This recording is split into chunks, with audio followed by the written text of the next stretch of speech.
Vous pensez bien qu'avec 100 ans au compteur, les 24 heures du Mans ont un sacré paquet de petites histoires cachées qui sont sympas à raconter. Et c'est ce que je vous propose d'inaugurer aujourd'hui avec la série Le sachiez-vous. Ouais, le sachiez-vous, du verbe sachoir. Verbe du troisième groupe, j'imagine.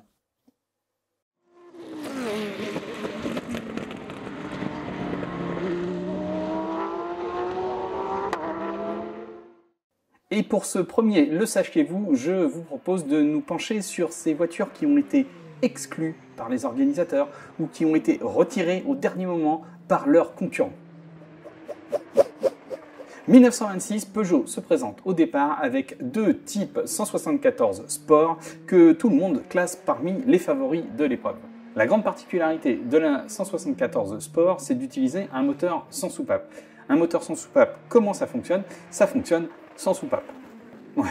Non, allez, soyons plus sérieux. Plutôt que d'avoir des soupapes qui ouvrent et qui ferment alternativement la chambre de combustion, eh bien, ce sont des chemises qui coulissent autour des pistons et qui viennent assurer le même rôle que les soupapes.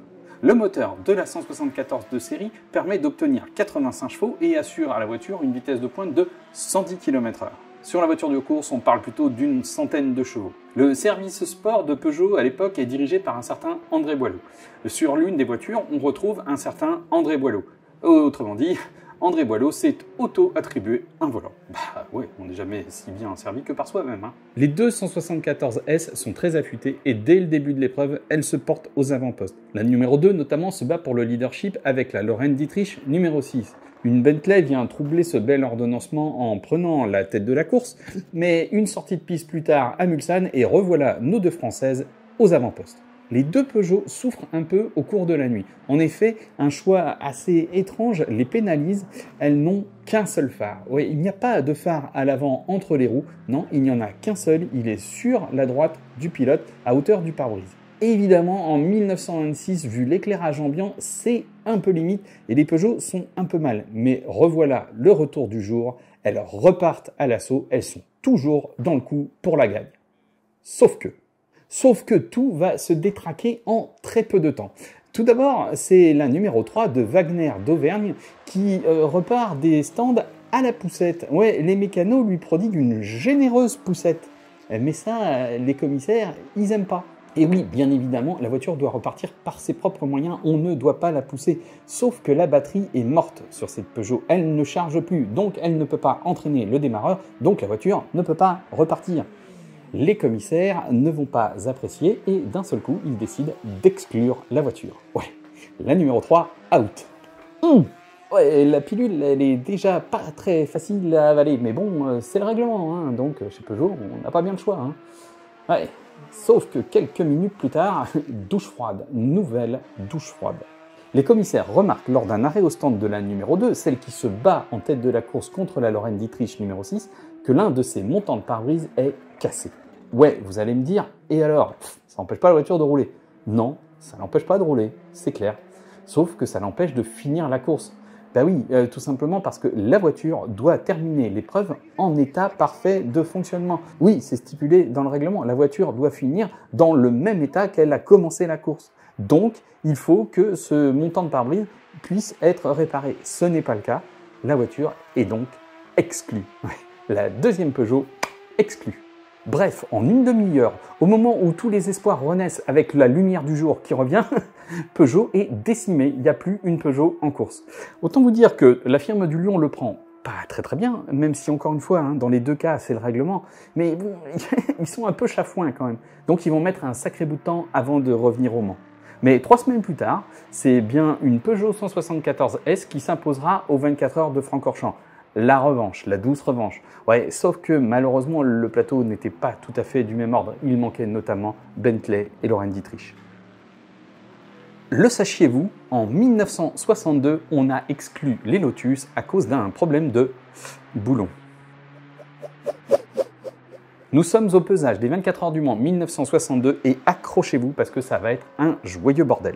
Lotus arrive au pesage avec 2 exemplaires de sa toute nouvelle Lotus 23, un véritable prototype à moteur central arrière. Depuis quelques années, cette disposition du moteur central arrière fait mouche en Formule 1. malgré ce qu'en pensait le commendator Enzo Ferrari, qui clamait haut et fort que sur une charrette, eh bien, les chevaux, ils sont devant et ils tirent et ils sont pas derrière à pousser. Ouais, ben, sous la pression de ses ingénieurs, il a bel et bien été obligé de se laisser convaincre et dès 1961, sa Ferrari de Formule 1 est équipée d'un moteur central arrière et que croyez-vous qu'il advint d'elle? Eh bien, elle fut championne du monde malgré son moteur qui la poussait et non pas qui la tirait. Mais revenons à notre pesage du Mans. Et comme je vous l'avais dit, pour les Lotus 23, clairement, c'est le bordel. On peut dire que la préparation a dû quand même être un petit peu sacrifiée. La garde au sol n'est pas conforme, trop basse. Le rayon de braquage n'est pas conforme, trop grand. La capacité du réservoir n'est pas conforme, trop grande. Et pompon de la pomponnette, les roues avant et les roues arrière ne comportent pas le même nombre d'écrous. 6 à l'avant, 4 à l'arrière. Ouais, alors là encore, vous allez me dire, bah, et alors, où est le problème? On s'en fout. Ben non, on s'en fout pas du tout. Parce qu'à l'époque, la voiture doit emmener une roue de secours. Or, avec 6 écrous à l'avant et 4 à l'arrière, la roue de secours, faut qu'elle choisisse son camp. Hein. Elle peut pas se monter indifféremment à l'avant ou à l'arrière. Et ça, c'est non conforme au règlement. Ajoutez à cela un niveau de finition qui n'est pas du tout celui espéré par les commissaires des 24 heures du Mans, et vous le voyez, c'est vraiment le bordel. Donc, c'est décidé, les commissaires donnent 24 heures de plus à Colin Chapman, on se revoit le lendemain, mais cette fois-ci, les voitures doivent être conformes. Sous la direction de Mike Costin, l'ingénieur de Lotus à l'époque, les mécanos se mettent au taf. Tiens, d'ailleurs, Mike Costin, le COS de Costin, eh bien c'était le COS de Cosworth également, hein, sachez-le. Le problème le plus délicat pour les mécanos pour rendre ces Lotus 23 conformes, évidemment, c'est de transformer un moyeu qui comporte 6 goujons en un moyeu qui n'en comporte que 4. Et là, c'est là que le décalage de l'époque nous rend les choses hallucinantes avec notre œil d'aujourd'hui. Bon, c'est simple, hein, il y a 6 goujons, il en faut 4. Qu'est-ce qu'on fait? On coupe. Ouais, on est chez Lotus et pourtant on coupe et on ressoude des goujons sur un moyeu quelques jours avant les 24 heures du Mans. Ouais, rien que ça. On a l'impression d'être chez Carglouche et pourtant on est chez Lotus. 20 minutes avant l'échéance fixée par la CO, Lotus se présente à nouveau aux vérifications pour faire contrôler ces nouvelles Lotus 23, toutes pimpantes et toutes remises dans les clous. Enfin ça, c'est ce que pensent les Anglais. Parce que les Sartois, eux, ils rigolent pas trop avec le coup des goujons. S'il n'y a plus rien à redire sur les autres points, le problème des moyeux, non, ça définitivement, ça passe pas. Et les Lotus sont recalées définitivement, elles sont déclarées dangereuses et non conformes à l'esprit du règlement. Elles sont out, avant même d'avoir roulé. Avec l'œil d'aujourd'hui, cette modification improvisée à la dernière minute sur un élément de sécurité aussi fondamental que le moyeu, elle peut paraître vraiment effrayante. Mais à la lecture des articles de l'époque, on n'est pas si choqué que ça. On est un peu plus habitué à la bidouille que l'on ne l'est aujourd'hui. Pour tenter de sauver la peau des Lotus, Mike Costin propose à la CO de prouver par le calcul que les 4 goujons suffisent largement à tenir la puissance du moteur 1000 cm3 qui est monté sur la plus grosse des deux voitures. Les 6 goujons, ils étaient prévus en fonction du moteur 1500 cm3 qui devait venir un peu plus tard, mais pas au Mans. Donc 4, ça devait suffire. Mais la CO a toujours refusé d'analyser ces calculs. En fait, les journalistes mettaient en avant un autre point, moins avouable et moins avoué, qui a poussé la CO à exclure les Lotus. En cette année 1962, le championnat du monde des marques est réservé au GT. Les prototypes en sont désormais exclus. Mais la CO souhaite quand même les maintenir dans son plateau parce qu'ils plaisent au public. Donc on crée pour eux une catégorie expérimentale. Et c'est dans cette catégorie que les Lotus sont inscrites. Mais pour que ces prototypes fassent un petit peu GT, on attend d'eux qu'ils offrent notamment la place pour une valise et que leur habitacle soit relativement cossu. Ouais, alors ça, c'est justement un paramètre qu'il est très difficile d'objectiver.